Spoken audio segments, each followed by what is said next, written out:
Hi, and welcome to the number one podcast that teaches about sacred relating.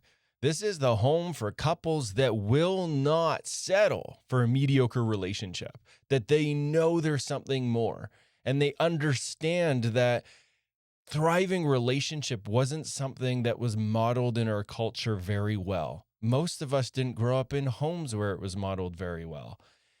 If you are sick and tired of the distance, you sitting on opposite ends of the couch, spending hours and hours of processing, and you want to experience the relationship where you can't keep your hands off each other, where you learn how to navigate that difficult terrain, those uncomfortable conversations with grace in a way that brings you closer to have that deep sense of belonging, this is the place. This is a really special episode for us because we're bringing on a couple, Jen and Eli, that we've intimately worked with over the last few years. They've done our couples retreat, our 2-to-2 couples container, and our signature program.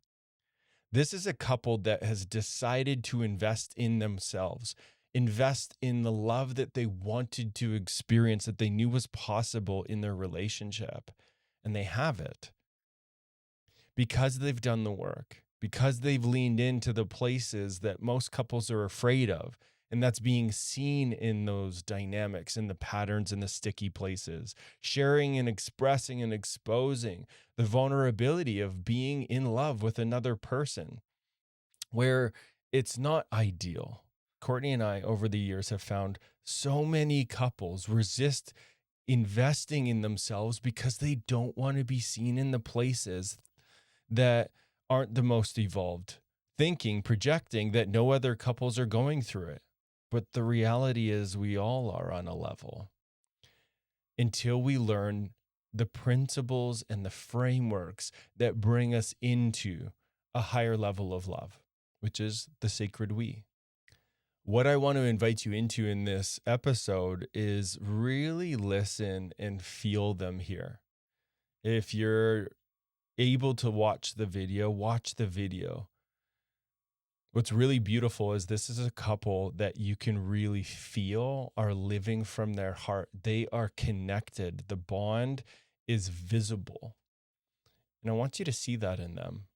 This is what inspired us to want to have them on the show is it's one thing for Courtney and I to be sharing our journey and our story, but it's a whole nother thing to experience a couple who have integrated the principles that we learned along our way from our mentors. We're just passing it down. And that's really what the Sacred We's about, is sharing the evidence of, hey, this is the real deal. This works. Living the sacred we does bring us into a juicy love, a relationship that thrives, but it requires work. And this is a couple that has decided to do that work. So sit back, relax, and enjoy this episode with Jen and Eli.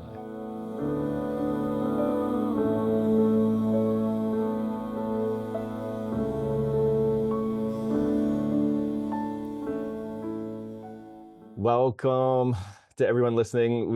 This is one of my favorite things is having conversations with couples that we've worked with, especially over years, because this gets to be the place where, our guest today, Jen and Eli, will get to take up space with the relationship that they have now and the journey that they've been on. And for me, it's, Courtney and I get this beautiful gift of watching.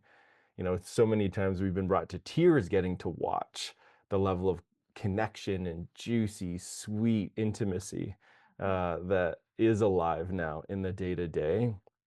And so really welcoming both you, Jen and Eli. Thanks for being here to share your love story. And, we've gotten to relate with Jen and Eli in different contexts. And in particular, we got to work with them 2-to-2. And then they've also been in our initiation program. And we also got to be at their wedding. Yeah. And, just so everyone can really feel you guys as we head on this journey together, because we want you all to really feel the relational evolution they've been on and shown up for together. But it was such a blessing for Mike and I to be at their wedding last summer, which was stunning and just the beauty just of the wedding itself was amazing. And to feel the amount of love pouring off of Jen and Eli, and also to feel them embodying sacred relationship. And by that, I mean, they weren't just showing love, they were showing what it is to lead with the relationship. And we really felt how the people in their life were really absorbing and taking in so much goodness and medicine from the love that they're embodying. And we were looking at each other like, yes, this is what this is about. You're doing it. And feeling so inspired by them, choosing to take the love that was already strong and beautiful and build with it and grow with it. And we've watched them really devote and show up for it. And we felt like we really wanted all of you to feel them and listen to their story and get to celebrate sacred relationship in action. Mhm. So we're so glad to have you. So glad. I remember that. I remember at the wedding looking at each other saying, "Whoa, they're doing it. They're really doing it." And it's such a gift because it's one thing to live it and practice it in our own world, but then to watch other couples doing it. And for me, what I notice is it's a completely different quality than the average everyday relationship. There's a depth there, there's a radiance there, A leadership.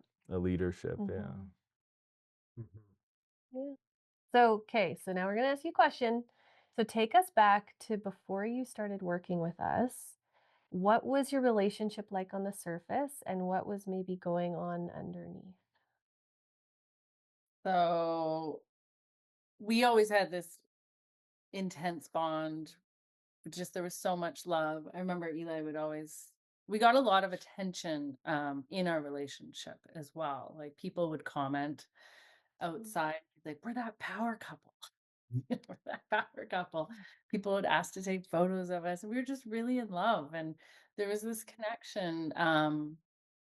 But then life has its initiations and things come up. And that was where we would notice. So they didn't happen super often at the beginning, but we would notice then there was these patterns that would come up for us. And um, I would get extremely anxious and want things fixed and want to be met. And Eli would retreat and become very avoidant.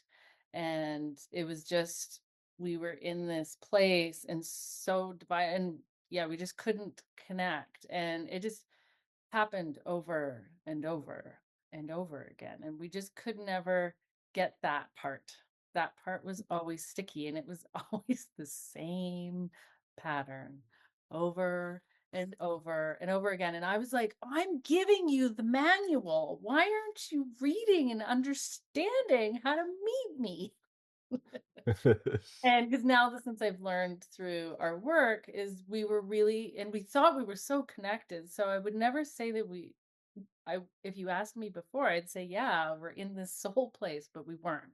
We were in the Yumi consciousness and just being like, it's about you, it's about me, but we really didn't understand what that soul of our relationship meant and that sacred we place. And so, yeah, we just found that, but we were always like doing well. We had a lot of things, hard things come up. I had major health issues. I had a severe concussion. Uh, One of our sons struggled with addiction, and then we had our other son who was on the spectrum, and he got dysregulated a lot, and so it was challenging, but we still just always met it. And then um Mm. Yeah. and then we lost our oldest, our middle son, to an overdose. And that just rocked our world. And um yeah, and so right away I was looking to be held in that. And I just feel so fortunate for the people in our community that held us and had such a great capacity in healing that showed up for us. And yeah, and even before that, I was saying, I'm wanting to create a foundation, a healthy foundation for our relationship, not wait. like we did in past relationships, for this so much resentment and everything to come and then try and fix it, right? And so we had spoken to that a lot. And then when the death of our son happened, we went into this deep place of grief. And I could see where we could get divided, especially how different we were, right? And so right away we started getting healing. That was actually where we met Courtney. Is she held a grief retreat, and that was where we met Courtney and Mike, and was so amazingly held. And Eli and I just resonated with Courtney's way right away, and just that held, and how the space that was tended, and she wasn't trying to fix us. She Mm, just held us and showed us way to move through the emotion. And mm, it needed to be felt, and it needed to be seen, and to do it in this communal space, right? There was other people that were grieving there, and it was just so profound. Eli and I were just completely blown away by that. And then, yeah, skip forward in advance. We were in our grief for quite a few years, and then a couple years, and we just wanted to be in a lighter space, and decided that we were going to get married and to celebrate love for a bit. We've been, yeah. And yeah, and then I just really wanted to prepare for our wedding in a very different, unique way, not by the decorations and not by what are we going to do, but by preparing us to create this solid foundation in our marriage. And so that was probably our favorite part of our wedding and getting married, was starting this work, because the evolution of it was phenomenal, and just even how we grew within that time frame, and we just learned so much. And our wedding, you can see it in our wedding. And yeah. yeah, Eli and I were talking about it, and our wedding would have looked very different if we never did that work.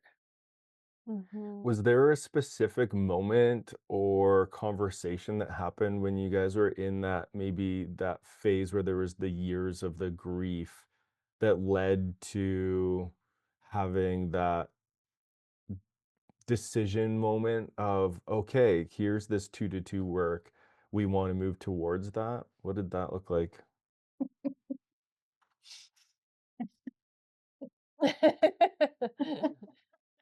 It's funny. So I was really leaning into this work and being more conscious of of a person, and really paying attention to what I say, how I show up in life, how present I am. And I wanted that in our marriage, and I wanted that in our family, and to be that as a conscious parent, and really pay attention to how I'm showing up, how I'm speaking, and how it affects others, and really pointing the mirror back at us instead of staring at everybody else and how they need to move and grow and fix and come to me. And so I was talking with Eli, and yeah, he just at first he just was like, yeah, that's just, I'm just not that into that. He's just like, I'm into sledding and you backcountry stuff, and this is what you're into. And I was like, sweetie, it's not a hobby. Yeah, And I yeah, could let you speak to how that felt for you. yeah. It was an interesting time, because it was a subject matter that it didn't speak to me. It really didn't. Like, I certainly wanted us to have, a good conscious relationship, but knowing, like, that there was more to it than, like, you really had to work for it. There's tools to learn, and like it just wasn't the thing that interested me at the time. And so it was really tough at first. And then there was always the things, like, like, I kind of thought I knew what I was doing, and I thought I knew some stuff, but I really didn't at all. Um, but that made for an interesting dynamic. And a few years ago, it was pretty funny. Mhm. All right, I thought that we were handling it, and we were doing good, and we knew what we were doing, but yeah, we were literally just like toddlers in this whole thing. What was the hesitation when you go back to that, where you shared, "Oh, this is your thing, that's not really my thing." When you go back, was there something going on internally from where you are now in consciousness? What was the resistance? I think a lot of that would stem maybe even just from my childhood. Like I never had um, that style of like conscious upbringing. Like I had a really good childhood. I didn't have any, like I did not have real trauma or any major issues, but I just don't feel like at the time that my family was emotionally available to provide me with that, right? Um, Mhm. uh, so I'm sure a huge part of that just stems from my own upbringing. Like, so you kind of know what you're brought up with, right? Unless you really are drawn to something and you start diving in and doing your own research. But yeah, so I think that's what started it for me. That's where the roots of it were. It's like it just wasn't in my childhood to go there and think like that. You know, for me, it was more like I'm just like trying to be the manly man, and I'm doing guy stuff, and I'm interested in guy things, right? Not realizing that this is for me to have a happy life and a happy future, right? Then I have to dive into these things to make sure that she's also happy, and then we are happy in in, Mm. in the making of it and growing together. It can't be the you me, which is we at the beginning. That's what it was. It was just we thought we were working for us, but in reality, I think most of the stuff we were doing was just you me. Mhm. And when you look back at that, was that something that you realized in the moment that you did want to feed and nurture this connection, or was it more, okay, this is her thing, I'm gonna do her thing? Yeah, at the What? beginning, it certainly was. I was just wanted to just support her. So I was like, yes, I'll go along with this in support of her. That was originally what it was for sure. It wasn't until I started to see, the tools and us doing the practices and recognizing what I get to benefit out of it. That was the big part. Like I didn't see any benefit in it for me other than just making sure she was happy. But then because I was never thinking about myself. So when I got to see what I get to actually benefit, what I get to reap from this, and how it makes me happy, which then helps make her happy, which then makes us happy, right? Mm, So that was a big shift, and I can't say when that was, but it was just at some point, we got into doing practices that it just resonated with me, and I got to see the shift that it created in myself and how that benefited us. beautiful. And when you go back to maybe that first time approaching the 2-to-2 work, were you really clear for, and I'd love to hear from both of you, in yourselves and then for each other, was there a clear desire of what you wanted to get out of doing the work together? I think that's where we were separate there. I think Eli still was like showing up for us, and because there was a little bit of probably a bit of pressure for him. Yeah. From you? Yeah, more of an Yeah. invitation. And Yeah. but still he was coming on, like it wasn't pressured, but there was that little bits where I was like, this is I want a conscious marriage. I Yeah, want it. you're being a bit fierce. You're Yeah. being a bit, Yeah. yeah. There was like, because I that was a boundary for me. Yeah. Mhm. So it was my healthy boundary. And that was where like, nope. Nice. Yeah. It's like this is what I want. Like you can meet me here and we can do this together, but I need to be in a conscious marriage. And it would be really sad because I feel like this soul connection, right? So at first there was that like sticky place. Mm-hmm.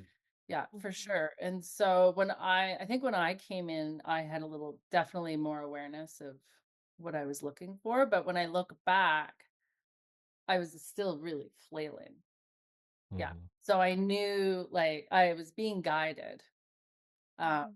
but I definitely needed that to be held. I needed my community. I needed my tribe, and I didn't have that. Like I have my girlfriends that I can have that sounding board and talk about things, but it's just like I needed like, your elders. You need your tribe, your healthy people, your those mentors that are there and guiding, which we just don't have in our society. Totally. And so coming into that work, and that was just such a unique piece, because I've done work in previous relationships, but it all was very clinical. And we tried 2 other places, but again, it was that clinical feel where the therapist sits across and usually has a notepad, and it just felt really clinical. And being mentored and supported with another couple that really embodies the work is, yeah, well, I've never experienced it before. Yeah. So, and that was just phenomenal. And the fact that it's so unclinical that even when there was times where one of us needed support regulating, you'd get up off your chair and you'd come and help us and touch, like whether that meant sitting beside us, and you would always ask, but it was just like so supportive. And it just, we just felt held in a way that I've never experienced before. Yeah, 100%.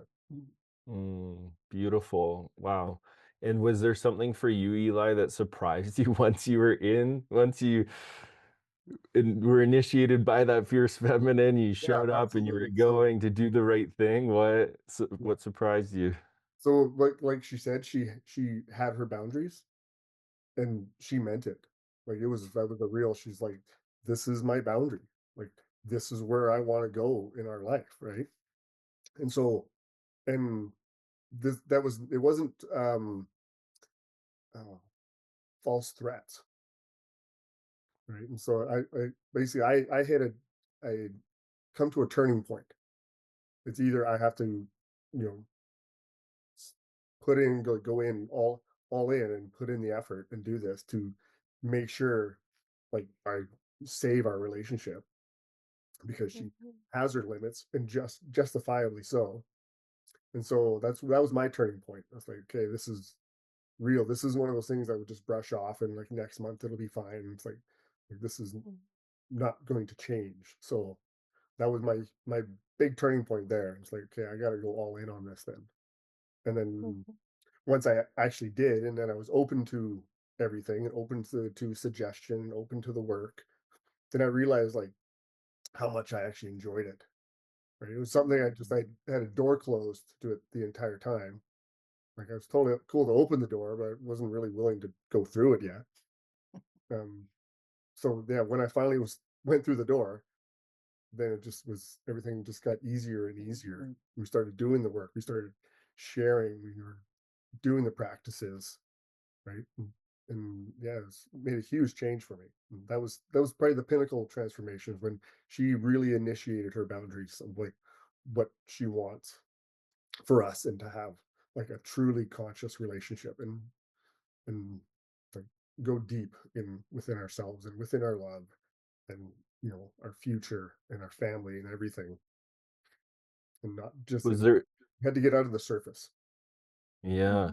And then was there anything that you had to let go of or let die inside of yourself to start being open to the part? Because I heard in the beginning there was the resistance of like, this isn't my thing. This is my thing. Yeah, Was there anything you had to let go of there I to be open to it? I didn't have to physically let go of anything, because I didn't stop doing the things I love to do. Um, but I had to let go of something inside that was holding me back. Whatever that piece of me was that was like thinking that this is, not manly enough, or this is woman's work, or whatever that thing was in my head, that I had to, the ego thing that was in me, right? I had to let it go. And then, here I am, I'm still here. And all that, right? And it was powerful. It was powerful to feel you choose that seat, Yeah. for Mhm. both of you, right? Because just to mirror back, it took a lot of, it takes a lot of courage for both people to go through that and show up and lean into something new when you maybe kind of know what's going to happen or not. But I can feel in there the commitment to your love that was underneath. And I remember that feeling when you first showed up too. It was really palpable. Mhm. Yeah. Yeah, that was always there. That underlying part was always there right from the beginning with us. But yeah, it was just making sure for me, uh, for myself, it's just to make sure that I just dug down and I did the work to make sure that I can salvage this and make sure that our relationship, thrives. Yeah, it thrives. And so one of the pieces that's really central to our work is the sacred we.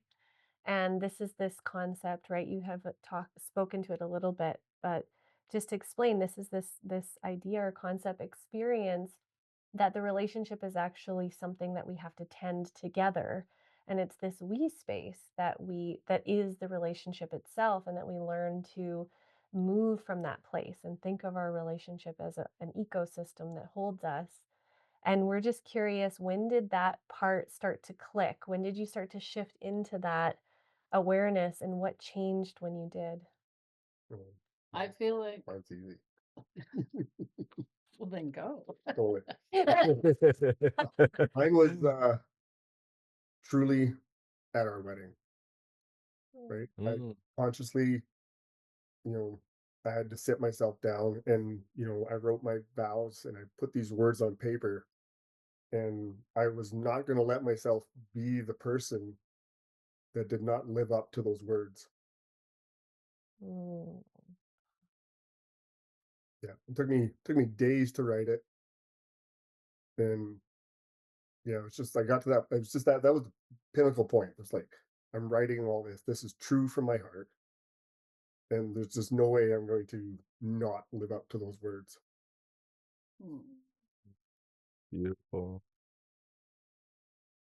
Oh man, it's so nice feeling you in that. Like I can feel how true that is in your heart. But just saying, a big breakthrough from the Eli that I remember first walking in, Mhm. where feelings were hard, and I Yeah. can really feel you feeling now. Like you're Mhm. really in there. Beautiful. Yeah, and for me, it was definitely when we were doing the work together, all of us in the community, and you brought us into that idea, Mhm. and you led us through somatic practice, and you had us tune into ourselves, the soul of, say, the soul of Jen, and Eli into the soul of Eli. Or actually, I was to feel the soul of Eli as well. And then you had us tune into the sacred we, the soul of our relationship. And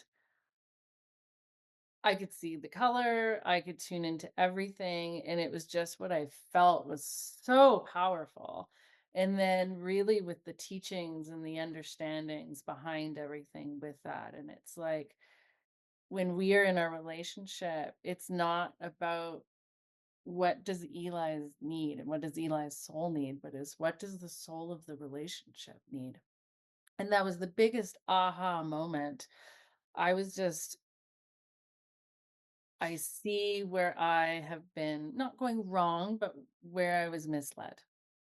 Mhm. And now that I understand that this is this garden that we have together, and we need to tend this, and we need to, communicate, and just learning even to co-regulate our nervous systems. And not that he has to come fix but what ingredients am I adding to this recipe in the soul of our relationship when things come up? And even if it's a rupture or a struggle, it's like, really, what ingredient am I adding that maybe I is helping this rupture? And Mhm. what ingredient should I add to help the soul of the relationship, not just help Eli, or not just to help me, but what will help us in connection? And that teaching just, yeah. And so that was a big part of our wedding and of our marriage. That was highlighted within it. And it was just so powerful. And then just recently, again on the community call, um, you went back to the sacred we. And what I saw the second time around has actually evolved, because yeah, it was just really beautiful. And even when other people are getting into marriage and relationship, I explained this, and is it really is just a beautiful, and it's really simple when you teach it. And it's like, huh. And sometimes I think that we can, in the before, maybe think that that's what we're doing. Mhm. Mm-hmm. Totally. When you learn, it's like, oh, we weren't doing that. And that was the place in what, even though we were so powerful and things were so great and the love was amazing and our connection was, that was the part that was the ingredient that was missing. Mhm. Mhm. And before that piece really landed and became that aha of, oh, this is what it is. We thought we were doing, but this is what it is. Before that, what do you think what was driving the bus in the way that you guys were relating that was maybe from culture or from other couples? What was the idea or the beliefs of what relationship was or what it should look like? Mm. I think because we just felt good with each other. Mm, It was like, oh, he's the one, Mhm. Totally. right. right? Just like that fairy tale Disney thing. It's like you just got to find that slipper that fits perfectly, and then bam, you're happy That's for it. the rest of your life. Right. And and I know that we still know that there's more than that, but yeah, and then you're just kind of in that, okay, what are we gonna build a house, retirement, and how we raise our children? But there's just so much that's been lost or we never have had as humanity in the being in love and being with each other. And yeah, I just feel like it's profound and I really hope for the world that more of this spills out. Hmm. Yeah.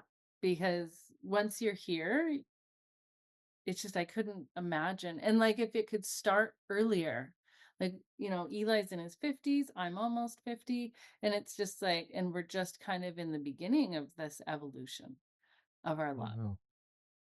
And imagine to start that off in early marriages, when you're having children, and it's like to have these tools. And we use a lot of these tools in our family life. We use that sacred we in our family dynamic. And we talk about that with our son. So this isn't about what's good for you, what's good for mom, what's good for Eli. It's like, what is good for the family, the sacred Mm, family, and it's just like when we can like go in there, I just feel, yeah, you can really dive deeper and it just stops being so surface level and just surviving the 9 to 5 work, having fun weekends, going to Mexico trips to get away because we're all burnt out from life. And yeah, just really diving deeper and also understanding beyond that, like really being able to tune into the soul of your relationship shows you, because we really understand through grief that one day we're going to lose, like everything that we love, we will lose. And so we will lose each other. And so when you can tune in and do that work in the soul of your relationship, that that when they're physically gone, you can tune into that. And doing work and practicing before, I just find is so powerful and so needed that we can be in this other place of love, which is grief. Right? That's all that mhm. grief is. And it's just like all the love that we have for that thing that mattered to us so much. And so yeah, I just feel that when I tune into him, I even tuned into a meditation with the soul of the relationship, the sacred we, just with you were speaking, Mike, and I closed my eyes and I could just tune into our relationship. And it just brought this biggest smile on my face, but he didn't need to be there. Mhm. Our soul of our relationship, because I've learned how to connect into it so much, can guide me when he's not physically around Wow. me. Mm-hmm. So beautiful. It gives me chills even just as you say it. It's so juicy. What would you say in your words, going back from that cultural maybe narrative, which God is so familiar for me? You find the person and well, there we go. Now we just live life together. Oh, but I'll just add, and there will be problems that you'll never make, like, they'll just be problems. Yeah.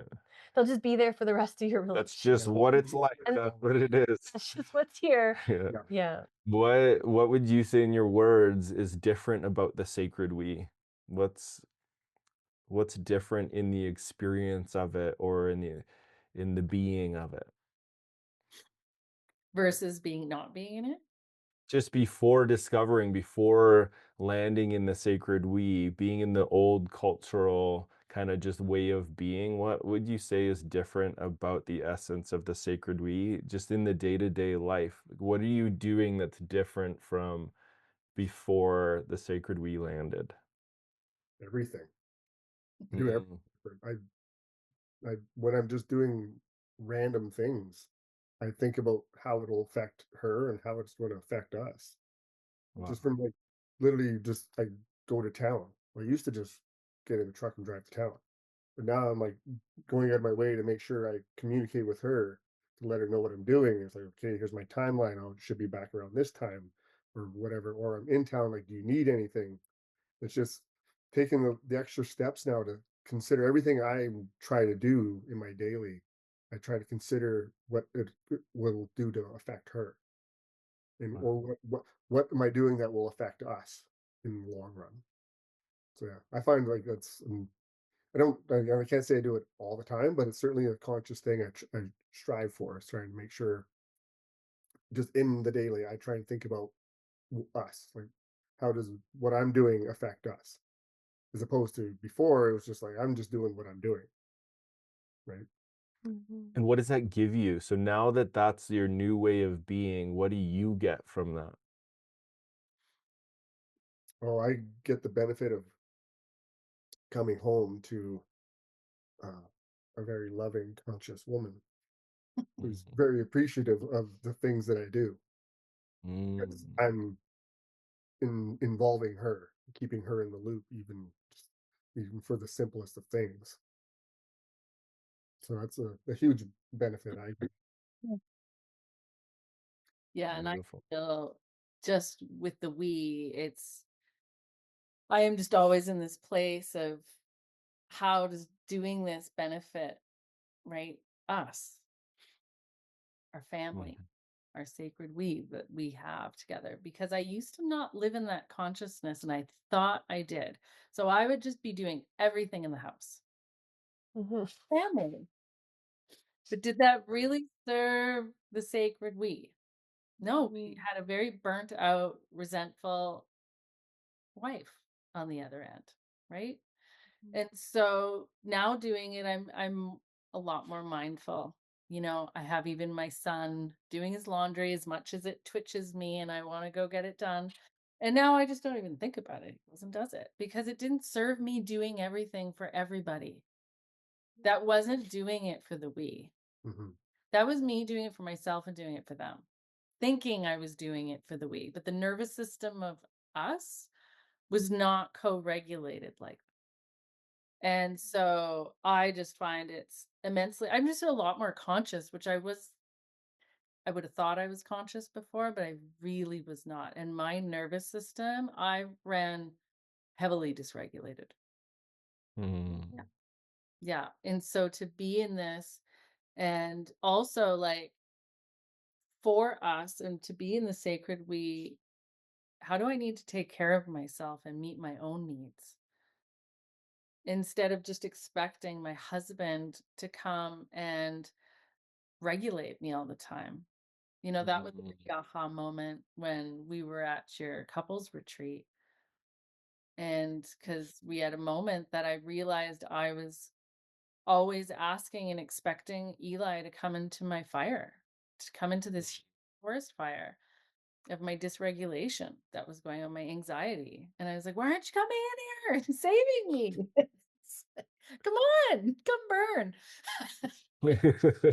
And I had that reflected to me, not by Eli, but by the other people that were there. It was just like, oh, I need to get this fire under control before I asked like for this help to come and like be with. Like if I can't even be with this, how can I expect anybody else to be with this? And I feel like a lot of people in relationships, that's what we have this expectation that they're just going to meet us in everything. And but it's we need to meet us, right? Like we need to understand ourselves first, but yes, then we need to really like come in and for the greater good of our relationship. And some of the ingredients that we bring in and we say that doesn't help situation or the rupture at the time or the connection. And so now there's a lot more times where I'm consciously saying, by me saying this, is this going to create connection between us? And so I'm actually now, because sometimes have no filter, and I just say what's on my mind. And so I'm really being conscious and intentional of my words. And not always, but now sometimes I'm human.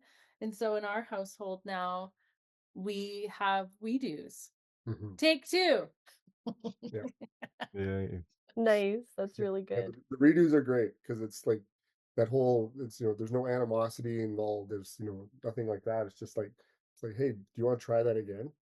Let's just try what you just said, but try that again one more time. See what you made Yeah. a little bit better. Yeah.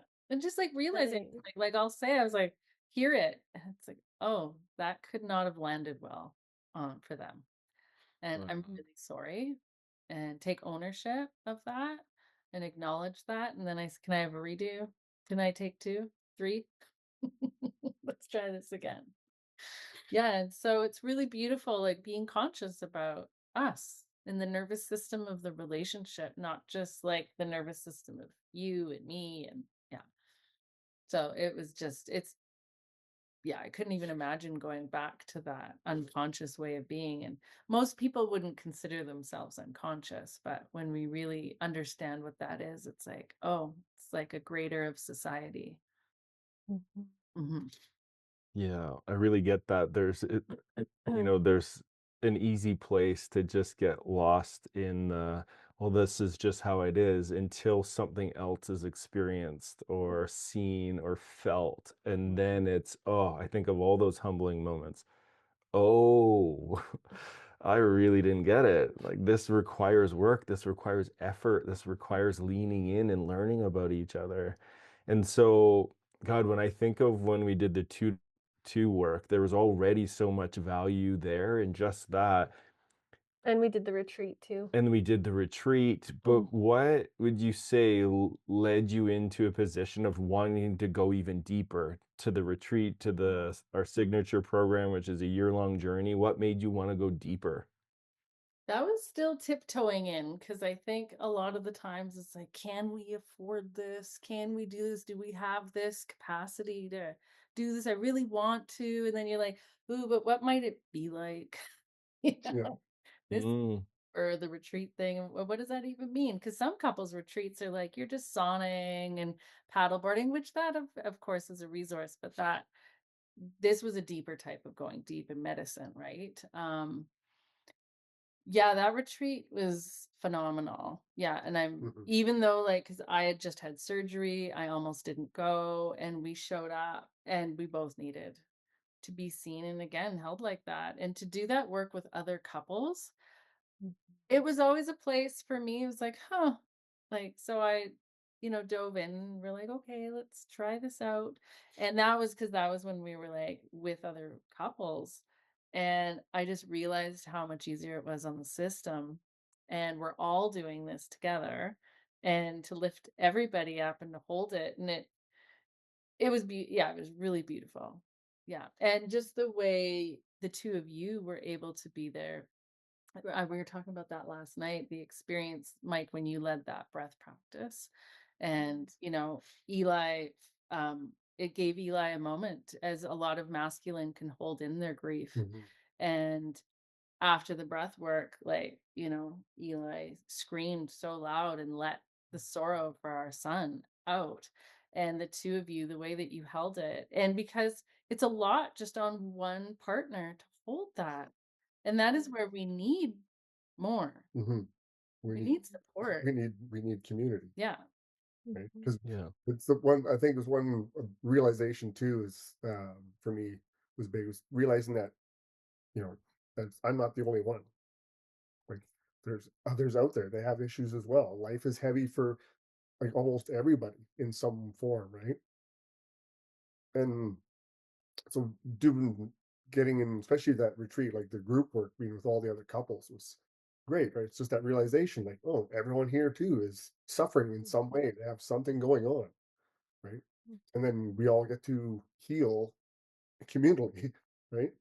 And so the community, I think, is huge, and just even like doing the together work, right? It's a group, so we're in a community.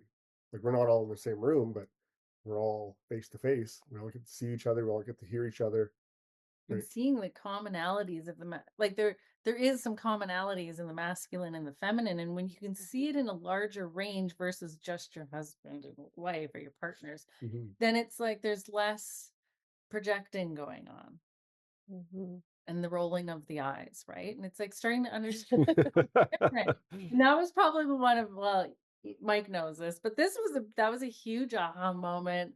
That was right at the beginning of the retreat was the sticky Mhm. Oh yeah. notes.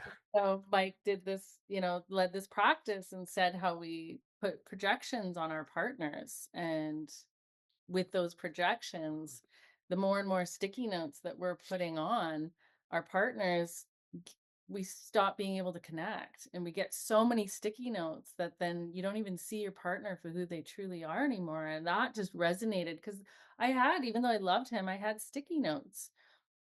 I always said he wasn't emotional. I just didn't Mhm. see it. It just didn't look like how I was emotional. And then you had us admit to what the sticky notes were placing on each other and take them off. And that was huge. Like we sat across from each other and I removed that sticky note because that was a big one. Mhm. And then he always Yeah, said, I still laugh about this part, actually. I have a good chuckle about but it. he never, Yeah, I always wanted to accept you for who you are yeah. and whatever you were doing, just accept it. And I was like, oh, yeah, by the way, I put all your sticky notes on your back.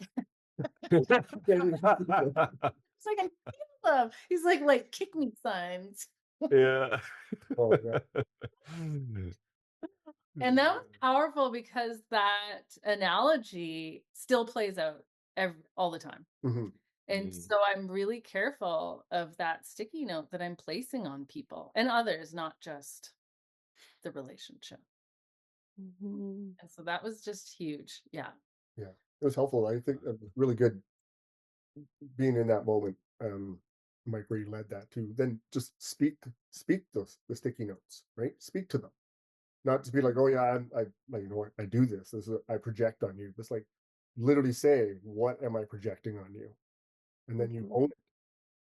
And you're like, okay, so now I've said it, and it's there's no rupture, there's no blow up, there's no repercussions. It's like I'm just trying to be truthful and honest and heal our relationship. Mhm. That was that's Yeah. huge, and that's one of the biggest things for me. That's been, I think, our biggest game changer for myself is her creating the safe space for me. And I've mentioned it multiple times on, on our on the Together podcast and such. And just that's my biggest one. Is when she offers me the safe space to speak my truth, right? And Mhm. then it's so much easier for me to say what I have to say without the fear of resentment or repercussions. Because that's always the biggest thing. It's always fear. There's always that lingering fear in your back of your head. So, and for the masculine, with the lingering fear, then you just shut down. It's like, oh, it's easier to not say anything. I feel creating that safe space would have been very challenging on our own. Yeah. Mhm. So having that help of it being facilitated and shown, right, and guided, and then you start to really learn that, and then we can now bring that into our space when we are alone, because it is still a little bit more challenging because we want to download and we want to repeat, but when we're being facilitated, we're being shown, and it's like afterwards you're not going to say anything. You're just going to say thank you, and you're not going to like interrupt your partner, and you're just going to listen. And this is the time frame we're going to do it in. And it was just, he opened up in a way that I had never met him before. Mm. And I know that that wouldn't have been possible if we didn't have like support. And I think it's so important, like that community love needs that. It's part of Yeah. to me, like it's part of what we are weaving into our blanket, you know? Yeah, I think Mhm. so. Beautiful. Eli, I'm curious from you, were you aware that you needed before you got it? Was there a moment you knew you needed Jen to soften and to almost what I heard there is give a little bit more space for your heart to open, or is that something that you just realized once you got it from her? Um, I think that was probably for me. I think it was something I'd always longed for because I've Mm, been a very calm person, and she's always been, a little more elevated than me. And so, yeah, dealing with like anxiety is not really has not always been a strong suit for me in dealing with the anxious personality type and just that, or even in just anxious conversation. And it was never a spot where I did very well. And yeah, so it was always one thing. It was just like, oh, it'd be so nice if she would just slow down, come down, and just come down to my level for a moment, right? Because I'm down here. I'm slow and I'm methodical Mm. and yeah. So longing for it was definitely a thing. I didn't know it was possible to make it happen in the way that we did. But yeah, it definitely was a thing in my back of my mind. It was like, oh, it'd be so nice if she was just, and I think many of us do it too. It's just like wishing that our partner was more like us. It'd just be so much easier, right? If our partner was just like us. But it's not a thing. So we have to learn how to be compatible with each other and learn the other person's nervous system, learn how to regulate the other person's nervous system, learn how to co-regulate both of our nervous systems at the same time so that we can actually take the time and make a connection and fix whatever rupture happens to be going on with us. But I believe that if we're calling in that, we want somebody that's like us, I don't think that would have gotten anywhere, because then say, sometimes there's that calm, but it's also there's that avoidance part, right? And so when you have two calm avoidant personalities together, two anxious personalities together, I'm not saying that can't work, but it's like, so we're thinking that we're wanting somebody more like us, but it's really like a tuning, Hmm. yeah, into that place. Totally. yeah, I'm really glad you spoke to that because, when I think of my own experience, God, I wouldn't even be doing this work if there wasn't the initiation from Courtney, the feminine, the fierceness to call out the places of avoidance.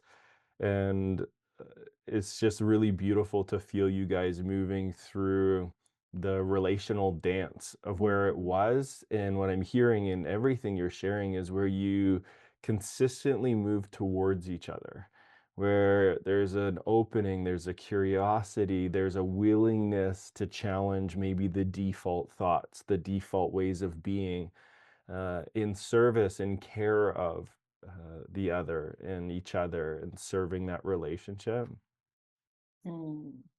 It's really beautiful. It's really beautiful. Yeah, and I think that's then where we were like, we want to embody this more. And then when you created the community, it's like, because I think you can go to sessions or you can go do this experience and have these aha moments.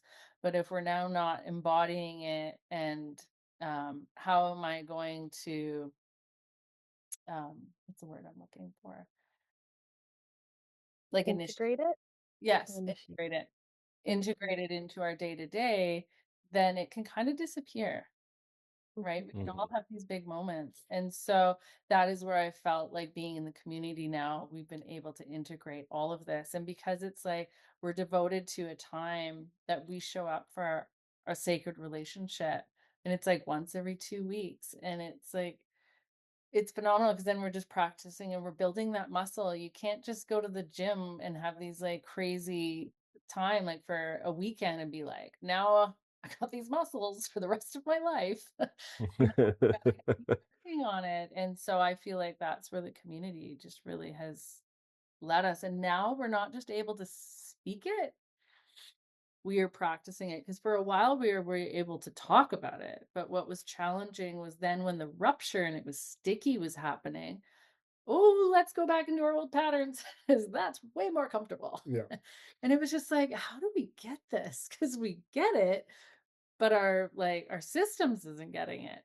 And so like just understanding that each moment that you have a little rupture, welcome it. It's okay. We're human. Welcome it in so that we can start building this muscle. And so I so yeah, we're just so fortunate that we entered in. Mhm. Mm. Yeah, I was looking the way, like, with the tools that we're learning with you guys, and I can use the analogy as actual physical tools. It works the same way in or the masculine brain is, you can be given all the tools in the world, and you can learn how those tools work. But unless you actually go and use those tools on a regular basis, you'll never know how those tools function. You'll never learn how to properly use them, and they'll just then sit and collect dust. You have a pile of tools that you were given, but unless you're like putting them into practice and learning how they work, then they're not of much function to you, right? They're not of much use. So Mhm. I can use that. I get to use that as a direct correlation for us. It's the same thing. Like, we're learning these tools with you guys, and they've been changing my life. And so I'm doing my best to make sure we pause and try and use them. Yeah, even today, like this weekend we had a rupture, because I live with chronic pain, and it came up, and so we used our tools. It's just like, okay, we need to connect before we communicate. It's like a really huge thing. And the other thing, it's like if it's hysterical, It's historical. historical. It's really being able to stop. It's like, okay, we need to regulate, breathe first. And so we actually went onto the website that we're connected with and played one of the meditations and just on the rupture and repair. And it was just like we just sat in this meditation and it was beautiful. It was just like we came out of it and connected. And we're able to work through, because it's not that we do this work and the ruptures don't now happen and we don't have little sticky moments in our lives, but we have the sticky moments, but we move through them so fast Mhm. because we have the tools and we understand we're working with three different nervous systems. We got mine, we got his, and then we got our souls, right? And so it's like when you start understanding all this stuff, it's like, okay.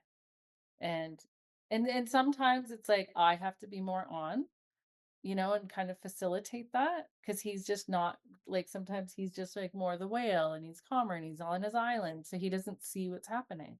And that's okay because when we're actually on the mountain and we need to survive, I'm the whale and don't understand what's happening. And he has to show me where north, south, and east is and how we're going to survive this mountain. And so we both just understand that, and that's okay. We both have our strengths in certain parts and we just respect that in each other, not be like, why is it always me? And it's just like, this is the medicine that I bring. And he brings so much medicine as well. Yeah. Instead of dividing it into that you, me, and pointing place. And that has been epic. And so, yeah, I always look at any initiation in life or any rupture as doorways to be able to meet ourselves. Yeah. And to really bring in.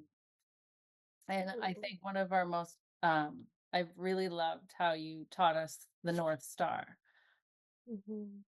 and ours has evolved through the practice. It used to be anchored in love.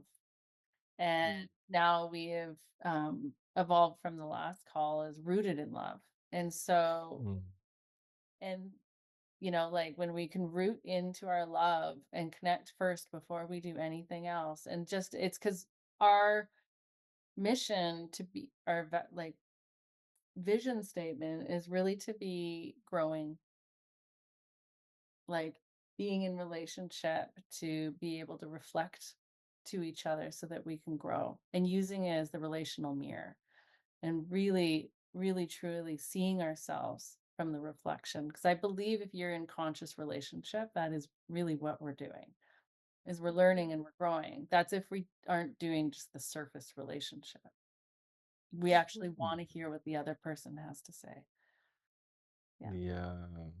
Yeah, big. That's like the game changer of being in that curiosity and the opening of what is happening for my partner. Like, I want to get to know this partner's owner's manual. My life's going to go better if I know how to use the manual. And I'm curious, so this transformation that you guys have been on, it's so palpable. And there's so many things I could share and what I've seen in it, but what, from your words, what have you noticed change for the people around you, your community, your kids? how has your transformation changed them? Mm. I think it's been pretty phenomenal. Yeah. We get a lot of feedback from it. The wedding was huge.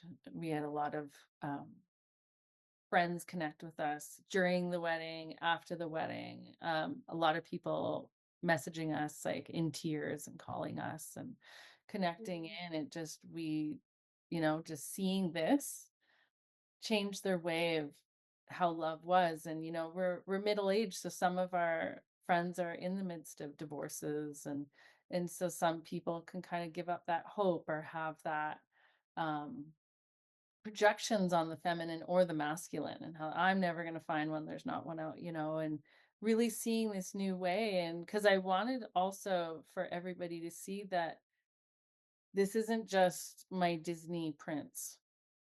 Mhm. We tend to our garden. Yeah, we work for. Mm. Yeah.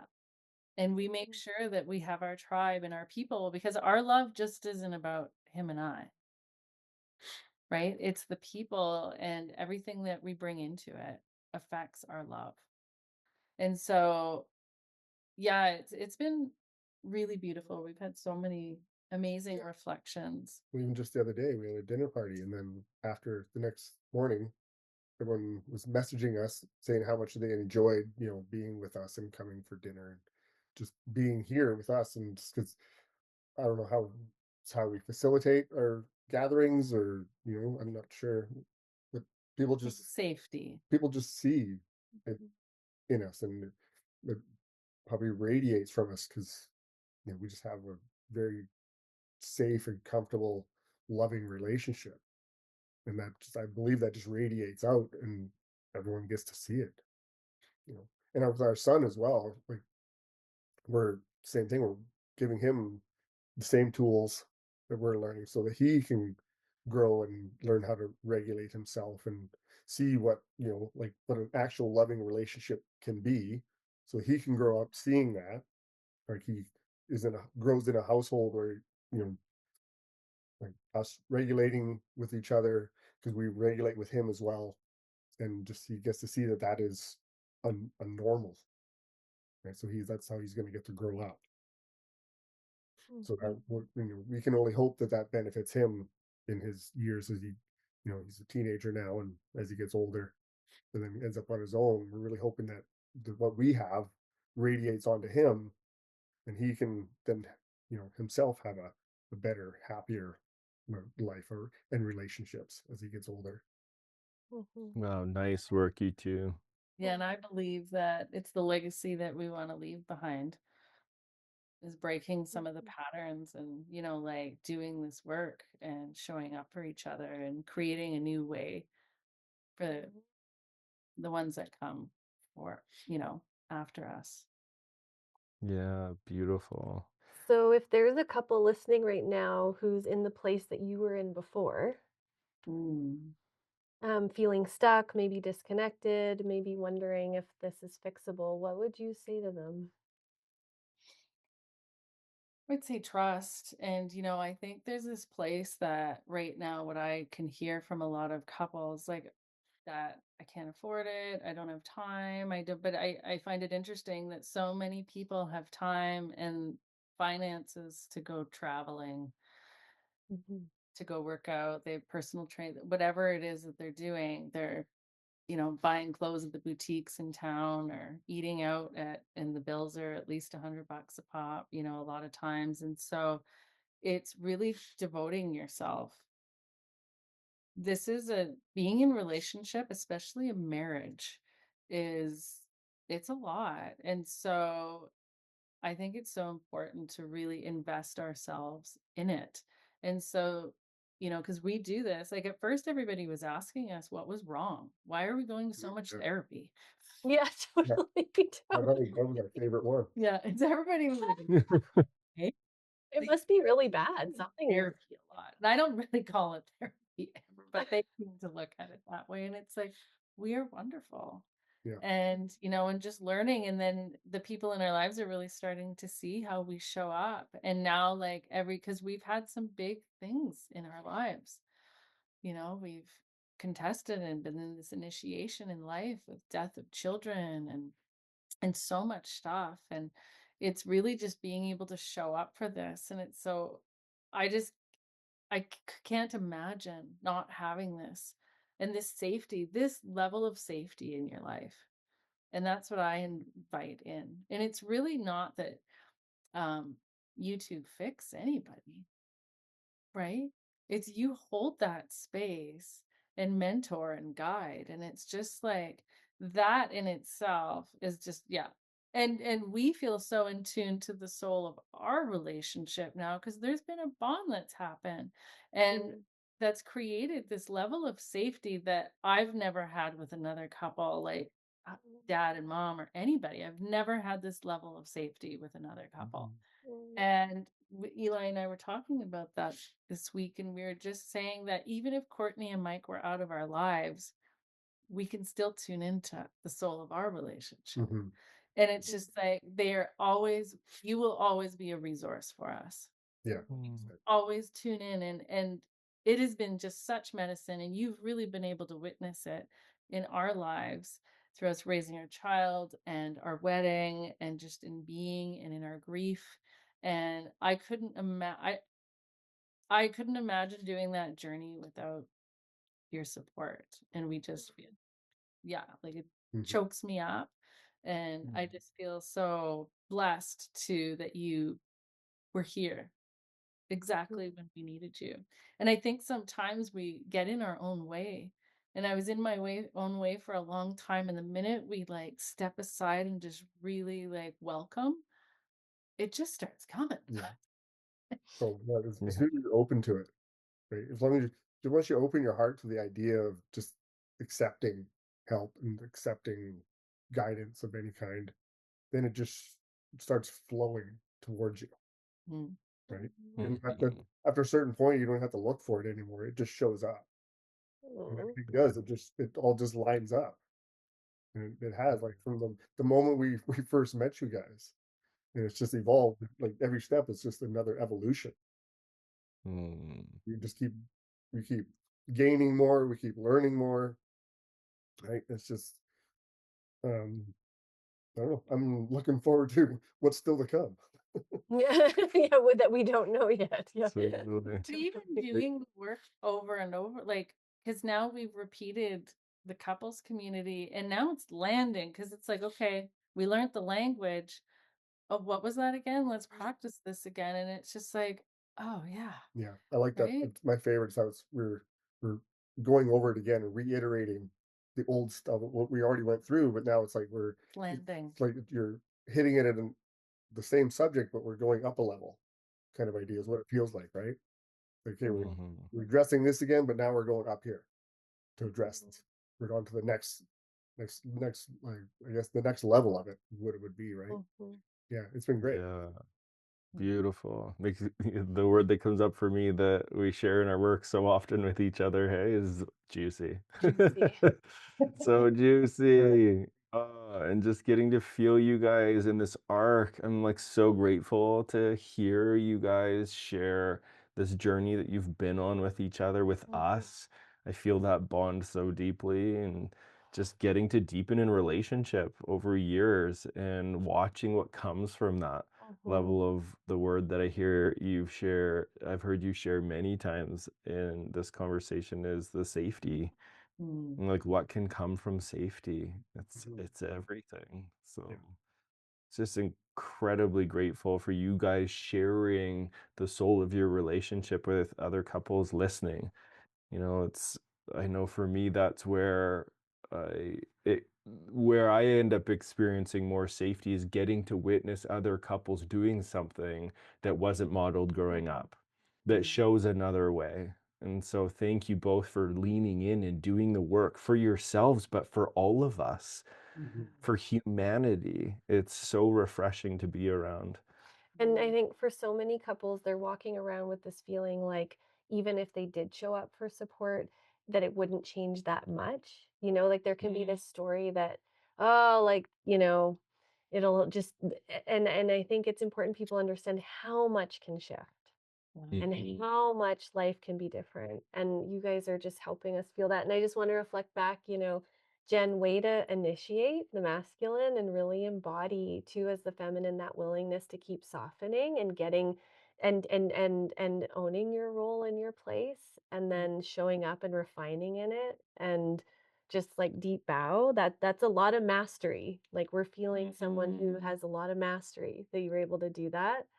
And then also a lot of deep bow to you, Eli, for being willing to trust the feminine and move into that place and hear her boundary. And then being willing to feel, like starting to feel more and do the thing, move through and then keep devoting. I really feel your devotion to the love and that masculine ability to it's like taking that masculine ability to execute and bringing it to the emotional realm. And it's been very healing and powerful to watch you do that. Yeah.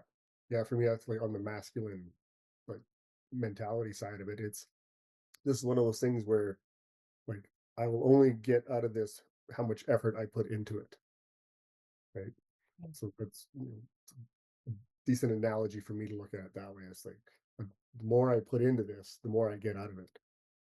Like, it Yeah. doesn't, it's not just going to happen. It doesn't just happen. We have to work for it, but it's so worth it.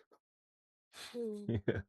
Maybe it doesn't feel like that in the beginning, all the No, the beginning, storming and the no, triggers.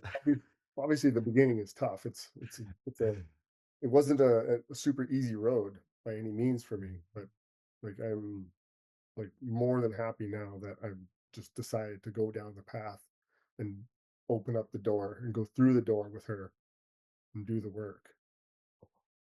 Yeah. So proud of you both for doing the work. And just grateful for everything you shared. Is there any last little pieces you want to share just to honor the closing of this share of the soul of your relationship? I want to just thank the two of you for doing the incredible work that you two have done together because it has shone its light onto so many and helped so many couples connect and just your work that in love that you do, the work for love. You two are so devoted to love. You really are, and to the sacred we, and it is just so beautiful. And I know some people can think it's hippy dippy, and it's just like it is powerful.